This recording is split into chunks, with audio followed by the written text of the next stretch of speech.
Well, first of all, this was a really outstanding day for me personally. We had a great crowd out there.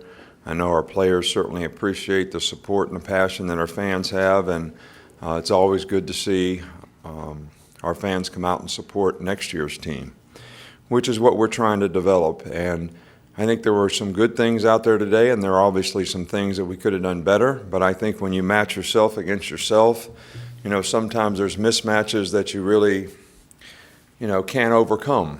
And I'm not sure we have all the best players on the best teams in terms of there's a lot of competition in the offensive line. There's a lot of competition at quarterback.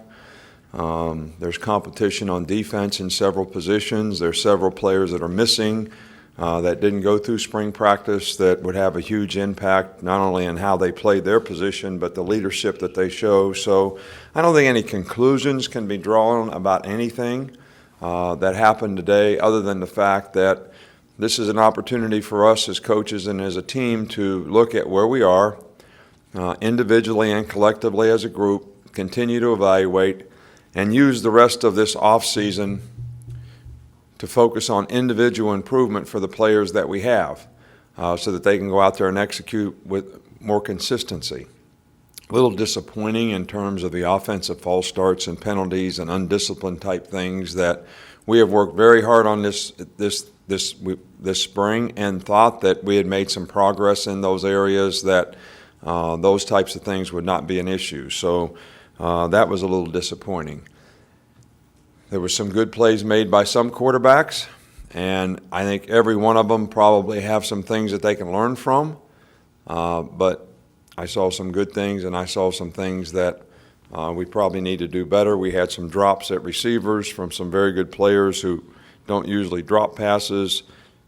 We obviously need to make more explosive plays on offense, but when you limit your offense and limit your defense, I'm not sure without a game plan how much that really happens. And I think in the past, if you want to draw some conclusions, that when we've had a new quarterback, in most cases, the defense looks a little better than the offense.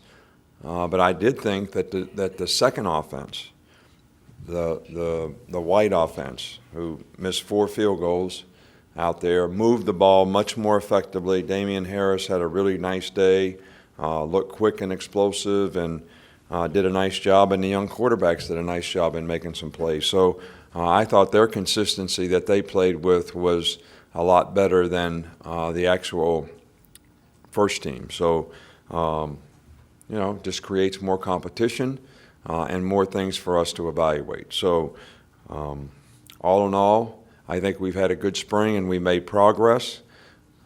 And we have a lot of parts that need to come together. Some were absent today. Some will be new players coming in. How those players fit in and get embraced by the rest of our team and the leadership on our team will go a long ways in saying how many of those guys really contribute. Last year, Calvin Ridley contributed to a larger degree as a true freshman.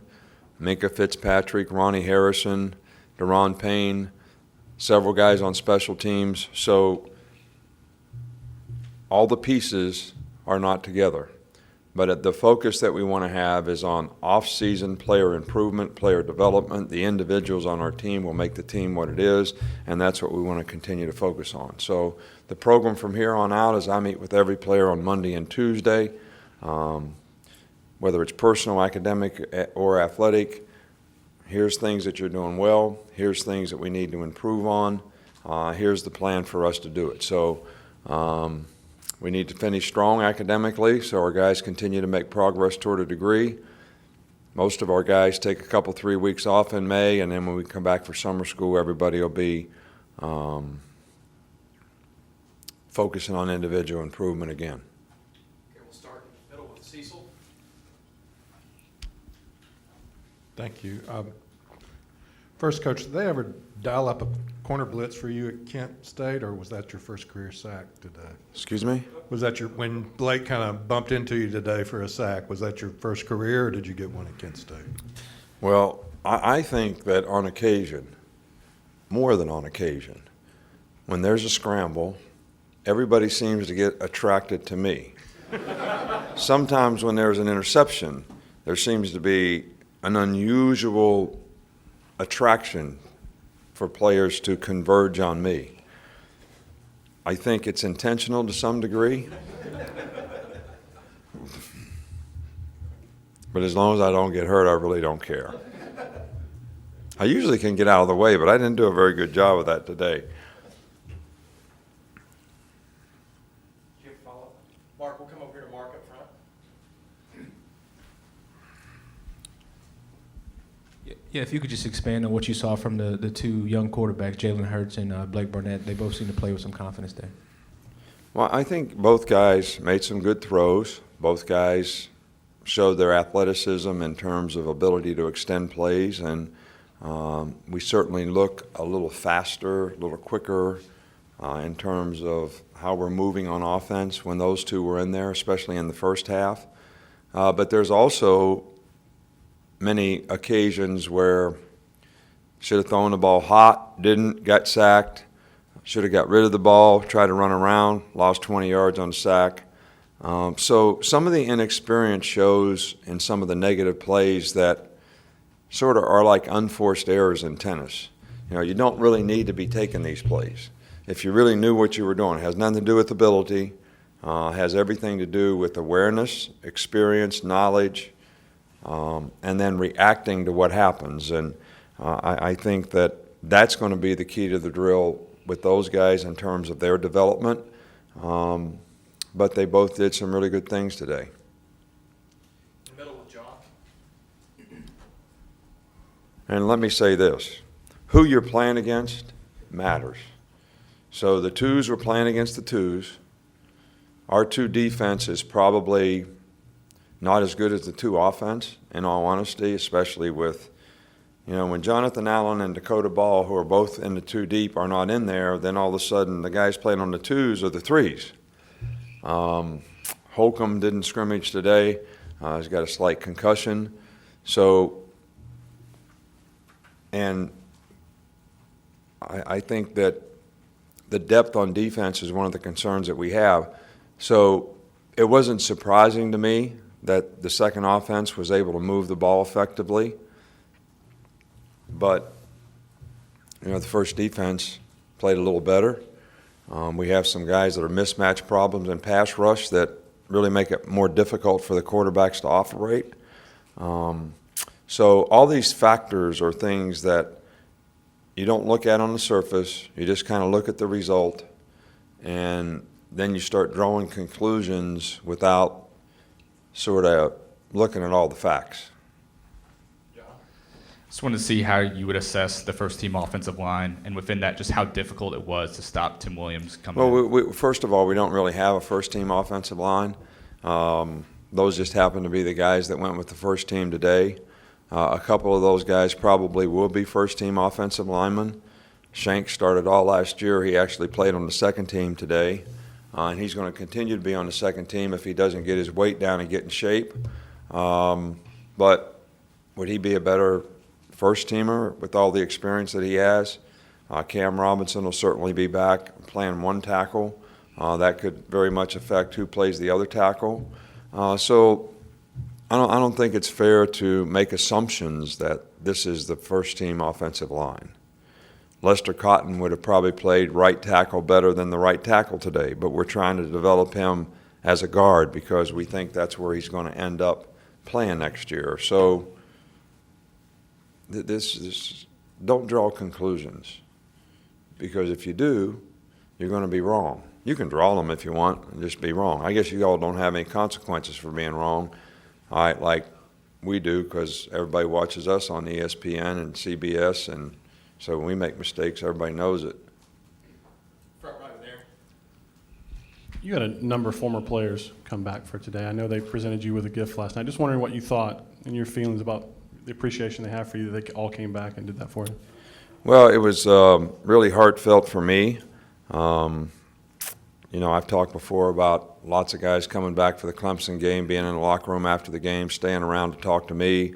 For all those guys to get up last night, there had to be 30 or 40 of them in there that have played on our team since we've been here in the last 9 years and say some of the things they said and give me a golf bag and some things on a golf club, you know, very, very touching. But at the same time, it's exactly what we're trying to do in terms of helping people be more successful in the program, whether it's their personal development, the lessons that they learn so they can be more successful in life, whether it's making sure they get an education so they have a better chance at a quality of life, and how they developed as football players.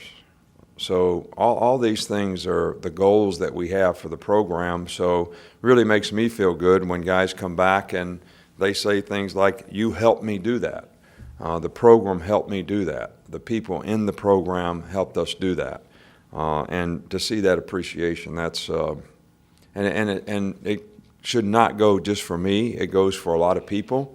I drive the bus, but we got some really quality people here in a lot of ways from our administration right on down that contribute to having the kind of program that we have that helps the players benefit and create value for themselves.